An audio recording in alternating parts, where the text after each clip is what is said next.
Hello guys, എല്ലാവർക്കും ഞങ്ങളുടെ ചാനലിലേക്ക് സ്വാഗതം. ഇന്നിവിടെ കണവ റോസ്റ്റ് അല്ലെങ്കിൽ കൂന്തൽ റോസ്റ്റാണ് തയ്യാറാക്കാൻ പോകുന്നത്. ഇതിനായി കണവ വൃത്തിയാക്കി കട്ട് ചെയ്ത് വെച്ചിട്ടുണ്ട്. ഇതിനായി 2 പച്ചമുളക്, 5-6 വെളുത്തുള്ളി, 1 പീസ് ഇഞ്ചി, 1 സവാളയും കുറച്ച് കൊച്ചുള്ളിയും എടുത്തിട്ടുണ്ട്. സ്റ്റൗ ഓണാക്കി പ്രഷർ കുക്കർ അതിലേക്ക് വെച്ചതിന് ശേഷം നമ്മൾ അതിലേക്ക് കുറച്ച് വെളിച്ചെണ്ണ ഒഴിച്ചു കൊടുക്കുക. കടുക് പൊട്ടിച്ചതിന് ശേഷം നമ്മൾ അരിഞ്ഞു വെച്ചിരുന്ന ഇഞ്ചിയും പച്ചമുളകും വെളുത്തുള്ളിയും അതിലേക്ക് ഇട്ട് കൊടുക്കുക.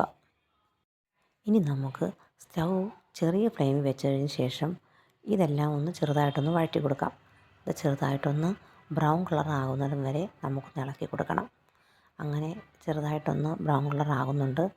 ഇതിന് ശേഷം നമുക്കിതിലേക്ക് കുറച്ച് കറിവേപ്പില ഇട്ട് കൊടുക്കേണ്ടതുണ്ട്. അങ്ങനെ ഇഞ്ചിയും വെളുത്തുള്ളിയും പച്ചമുളകും എല്ലാം ചെറുതായിട്ട് വഴറ്റി ശരിയായിട്ടുണ്ട്. ഇനി നമുക്കിതിലേക്ക് കറിവേപ്പില ഇട്ട് കൊടുക്കാം.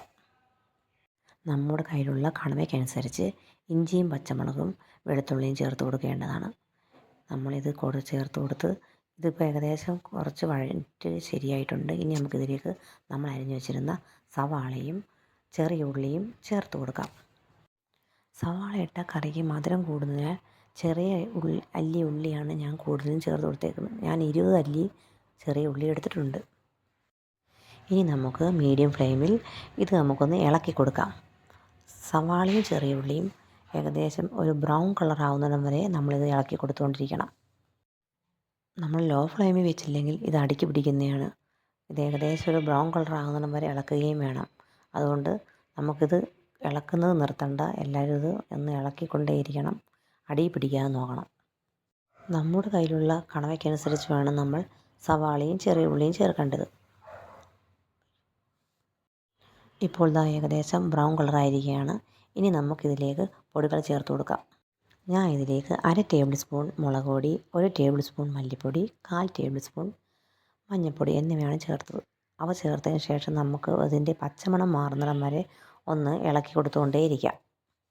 ആവശ്യത്തിന് കുരുമുളക് പൊടിയും കൂടി ചേർത്ത് കൊടുക്കുക. നമ്മൾ ഇളക്കുന്നത് നിർത്തുകയേ ചെയ്യരുത്, അടി പിടിക്കാൻ നല്ല ചാൻസാണ്. അതുകൊണ്ട് ഇളക്കുന്നത് കണ്ടിന്യൂസ് ആയിട്ട് ഇളക്കിക്കൊണ്ടേയിരിക്കുക. നമ്മുടെ സവാളയും ഉള്ളിയെല്ലാം ഏകദേശം വഴണ്ടി വന്നിട്ടുണ്ട്. ഇനി നമ്മൾ വൃത്തിയാക്കി വെച്ചിരിക്കുന്ന കണവ ഇതിലേക്ക് ഇട്ട് കൊടുക്കാം. കണവെല്ലാം ഏകദേശം ഒരു 400 ഗ്രാം കണവയോളം വരും. അതെല്ലാം ഏകദേശം ഞാനവിടെ ഇട്ട് കൊടുത്തിട്ടുണ്ട്. ഇനി നമുക്കിത് മൊത്തത്തിലൊന്ന് ഇളക്കി കൊടുക്കാം. മൊത്തത്തിലെല്ലാം അരപ്പും എല്ലാം കണവയിലോട്ട് പിടിച്ചിട്ടുണ്ട്. എല്ലാം നമ്മൾ മൊത്തത്തിൽ ഇളക്കിക്കൊണ്ടിരിക്കുകയാണ്. ഇനി ഇത് ലോ ഫ്ലെയിമിൽ വെച്ച് നല്ലപോലെ ഇളക്കുക. അടി പിടിക്കാതെ വേണം നോക്കാൻ. കണവ 3-4 മിനിറ്റ് ഇളക്കി കൊടുത്തുകൊണ്ടിരിക്കേണ്ടതാണ്. ഇപ്പോൾ കണവയിൽ നിന്ന് അതിൻ്റെ വെള്ളമെല്ലാം ഊറി വന്നിരിക്കുകയാണ്. ഇനി നമ്മൾ കൂടുതൽ നേരം കണവ വേവിക്കരുത്. കൂടുതൽ നേരം വേവിച്ചാൽ കണവ സ്പ്രിങ് പോലെയാവും. കണവയിൽ നിന്ന് വെള്ളമെല്ലാം ഊറി വന്നിട്ടുണ്ട്. ഇനി നമുക്കൊരു സ്വല്പം വെള്ളം ഇതിലേക്ക് ഒഴിച്ചു കൊടുക്കാം. എന്നിട്ടിത് നന്നായി ഒന്ന് ഇളക്കി കൊടുക്കാം. പ്രഷർ കുക്കർ വേവിക്കുമ്പോൾ അടിക്ക് പിടിക്കാതിരിക്കാൻ വേണ്ടിയാണ് നമ്മൾ ശകലം വെള്ളം ചേർത്ത് കൊടുക്കുന്നത്. നമ്മളിത് മൊത്തത്തിൽ നന്നായി ഒന്ന് ഇളക്കിയതിന് ശേഷം ഇനി ഇത് പ്രഷർ കുക്കറെല്ലാം ഒന്ന് അടയ്ക്കണം. എന്നിട്ട് ഹൈ ഫ്ലെയിമിൽ വെച്ച് ഒരു വിസിലൊന്ന് ഊതി കേൾപ്പിക്കണം. അതിന് ശേഷം ലോ ഫ്ലെയിമിൽ വെച്ച് 3 വിസിൽ. കാരണം കണവ വെന്ത് പോയാൽ നല്ലതുപോലെ സ്പ്രിങ് പോലെ ആകുന്നതാണ്. നമുക്കിതിനെ ഇനി ഹൈ ഫ്ലെയിമിൽ വെച്ച് ഒന്ന് ഇതിൻ്റെ വെള്ളം പോകുന്നതിനായിട്ട് നമുക്ക് ഹൈ ഫ്ലെയിമിൽ വെച്ച് നന്നായി ഒന്ന് ഇളക്കി കൊടുക്കാം. അങ്ങനെ നമ്മുടെ കണവ ഏകദേശം റെഡി ആയിട്ടുണ്ട്. വെള്ളമൊക്കെ ഏകദേശം കുറഞ്ഞു വരുന്നുണ്ട്.